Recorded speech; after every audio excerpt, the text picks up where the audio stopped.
നല്ല ടേസ്റ്റി ആയിട്ടുള്ള ഒരു കൂന്തർ റോസ്റ്റിൻ്റെ റെസിപ്പി ആയിട്ടോ ഒന്ന് കാണിക്കുന്നത്. അപ്പോൾ അത് ഉണ്ടാക്കുന്നത് എങ്ങനെ നോക്കിയാലോ.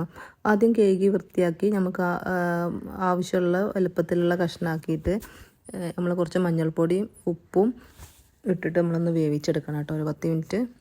അപ്പോൾ അതൊന്ന് വെന്ത് വരുമ്പോഴേക്ക് നമുക്ക് ഇതിലേക്ക് ആവശ്യമായിട്ടുള്ള സാധനങ്ങളൊക്കെ കട്ട് ചെയ്ത് വെക്കണം കേട്ടോ.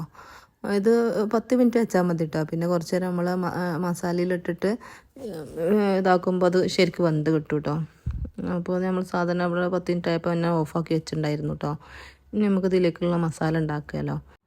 അപ്പോൾ നമ്മൾ കൂന്തൽ വേവിച്ച് പാത്രത്തിൽ തന്നെ കേട്ടോ ഉണ്ടാക്കുന്നത്. അത് നല്ലോണം ചൂടായി വരുമ്പോൾ അതിലേക്ക് കുറച്ച് വെളിച്ചെണ്ണ ഒഴിച്ച് കൊടുക്കുന്നുണ്ട് കേട്ടോ.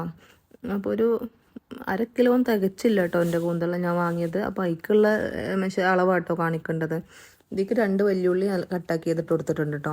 ഇനി കുറച്ച് കറിവേപ്പിൻ്റെ ഇല ഇട്ട് കൊടുത്തിട്ട് ഇനി നല്ലോണം ഒന്ന് വഴറ്റിയെടുക്കണം കേട്ടോ. ഉള്ളി നല്ലോണം വഴണ്ടി വരണം കേട്ടോ.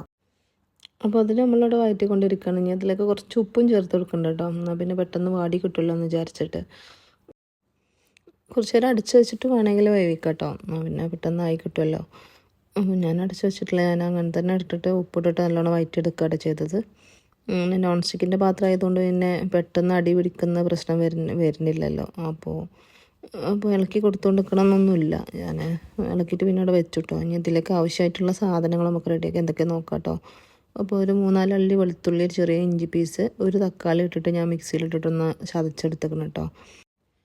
അപ്പോൾ അരപ്പോടെ വെച്ചിട്ട് പിന്നെ ഉള്ളി ഒന്നുകൂടി ഒന്ന് വാടിക്കോട്ടെ വിചാരിച്ചിട്ട് അപ്പോൾ ഒന്നുകൂടി ഇളക്കി കൊടുക്കാം കേട്ടോ.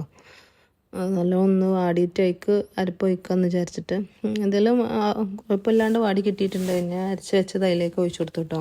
ഉള്ളിയും തക്കാളിയും ഇതും കൂടി അരച്ചത്. ഇനി അതൊന്ന് പെട്ടെന്ന് വാടി കിട്ടാൻ വേണ്ടി ഒന്ന് അടച്ച് വെച്ചിട്ടാട്ടോ വേവിക്കേണ്ടത്.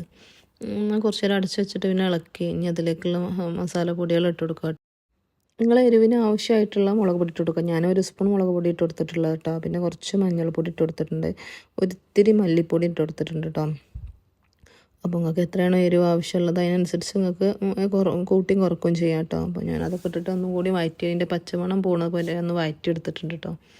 ഇനി നമ്മൾ വേവിച്ച് മാറ്റി വെച്ചിട്ടുള്ള കൂന്തള ഇട്ട് കൊടുത്തിട്ടുണ്ട്. നല്ലോണം ഒന്ന് ഇളക്കി മിക്സ് ആക്കുക. അപ്പോൾ അതിൽ കുറച്ച് വെള്ളം കുറവുണ്ട്. അപ്പോൾ അത് വേവിച്ച് വെള്ളം തന്നെ ഉണ്ടായിരുന്നു കുറച്ച് കേട്ടോ. അതിലേക്ക് കൂട്ടി വെച്ച് എന്നാലും അത് നല്ലോണം തിളച്ച് മിക്സ് ആകുമ്പോൾ അപ്പോൾ അത് അതിൻ്റെ മസാല കൂന്തൾക്ക് പിടിക്കാൻ വേണ്ടിയിട്ടാട്ടോ. ഇനി അത് ഇളക്കിയിട്ട് പിന്നെ ഒരു 10 മിനിറ്റ് ഞങ്ങൾ അടച്ച് വെച്ചിട്ടും വേവിക്കുന്നുണ്ട് കേട്ടോ. അപ്പോൾ നമുക്ക് ആവശ്യമായിട്ടുള്ള വേവ് അത് വെന്ത് കിട്ടും. ഫസ്റ്റ് കുറച്ച് നേരം ഒന്ന് വേവിച്ചാൽ മതി. പിന്നെ മീനല്ല അത്രയ്ക്ക് വലിയ വേവൊന്നുമില്ല. കുറേ നേരം വെന്ത് കഴിഞ്ഞാൽ പിന്നെ അതൊരു റബ്ബർ പോലെയാവും കേട്ടോ. അപ്പോൾ എന്തായാലും നമ്മൾ കൂന്തൽ ഇവിടെ റെഡി ആയിട്ടുണ്ട്. നിങ്ങളൊന്ന് ട്രൈ ചെയ്ത് നോക്കുക. നിങ്ങൾക്ക് ഇഷ്ടപ്പെട്ട് കഴിഞ്ഞാൽ ലൈക്ക് ചെയ്യുക, ഷെയർ ചെയ്യുക, സബ്സ്ക്രൈബ് ചെയ്യുക. ഇത് നമുക്ക് ചോറിൻ്റെ കൂടെ, ദോശയുടെ കൂടെ, പൊത്തിരിൻ്റെ പൊറോട്ടൻ്റെ കൂടെ ഒക്കെ കഴിക്കാം കേട്ടോ. നല്ല ടേസ്റ്റുള്ളൊരു റോസ്റ്റാണ്. അപ്പോൾ മല്ലിയില ചേർത്ത് കൊടുക്കുന്നുണ്ട് കേട്ടോ. അതിൽ അത് ലാസ്റ്റ് ചേർത്ത് കൊടുത്തിട്ടുണ്ടായിരുന്നു. അതിൽ നിന്ന് മിസ്സായതാണ്. ഇഷ്ടമായ സബ്സ്ക്രൈബ് ചെയ്യുക.